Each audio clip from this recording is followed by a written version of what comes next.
Itu bisa katakan menjadi budaya gitu.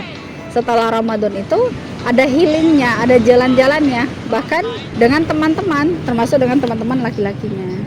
Kayak yang terjadi justru lupa selama sebulan pendidikannya. Yang ada lepas gitu.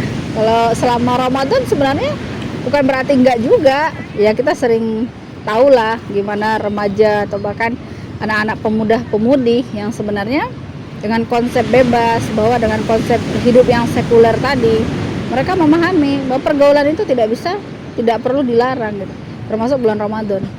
Oke, tadi menyinggung tentang sekularisme, lalu gimana hubungannya dan apa sebenarnya solusi yang harus kita suguhkan untuk menuntaskan problematika yang seperti ini? Berat ya. Nah, Berat, beratnya ada kambing belakang. iya benar-benar. Nah, sekularisme sebenarnya kan lahirnya dari sistem kapitalisme ya, yang mana memang kita tahu bahwa ideologi kapitalisme ini membuat orang itu menjauhkan dari agama. Kita jauh dari agama, merasa bahwa agama itu adalah urusan pribadi kita, termasuk dalam pergaulan. Seolah pergaulan itu jangan kita gunakan agama. Jadi tidak ada rem, tidak ada batasan. Kenapa akhirnya dampaknya dari sekularisme tadi? Pada saat agama tidak mengatur hidup kita, pada saat tadi agama dikesampingkan bahwa agama itu hanya ibadah di masjid saja, ibadah ritual saja, akhirnya dalam pergaulan pakai hawa nafsu. Maka pada saat pakai hawa nafsu, rasa suka kepada lawan jenis itu disalurkan dengan ya pacaran, maksiat, zina gitu kan. Yang harusnya itu jelas dalam agama kita itu dilarang. Bahkan wanita itu sangat dimuliakan.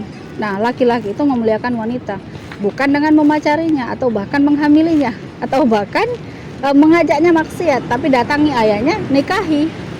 Nah, yang dia inginkan adalah keluarga yang sakinah mawaddah warahmah, bukan dengan pacaran gitu. Pemahaman Islam itu tidak cukup hanya ritual kita saja, tapi harus dipelajari, harus mendalam gitu. Kita sebenarnya sudah dapat hidayah, kita sudah tahu bahwa Tuhan itu adalah Allah, tapi kita tidak mau mengambil aturan yang telah diberikan oleh Allah SWT. Tidak boleh sekuler gitu, tidak boleh mensekenabah dengan kehidupan. Kita harus datang ke kajian, kita harus sudah hijrah, karena zamannya hijrah gitu. Hijrah dari hal-hal yang tidak baik menjadi yang baik. Nah, dan didukung juga lingkungan, teman-teman. Kalau kita katakan bahwa circle-nya itu harus baik, kita harus cari circle yang baik. Kalau kita mau hijrah, tapi kita di lingkungan orang-orang yang pacaran, maka kita akan senantiasa terbawa.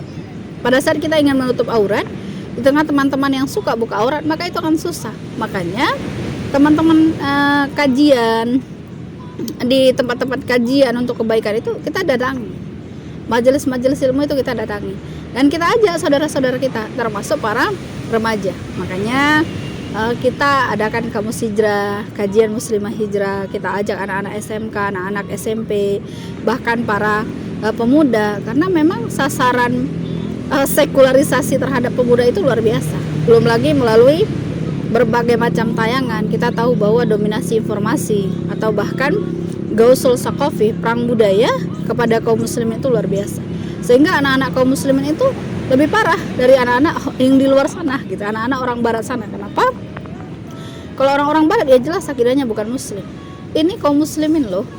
Dia punya keyakinan bahwa Allah itu adalah Tuhannya. Tapi pergaulannya nauzubillah tidak jauh beda dengan orang-orang yang tidak beragama.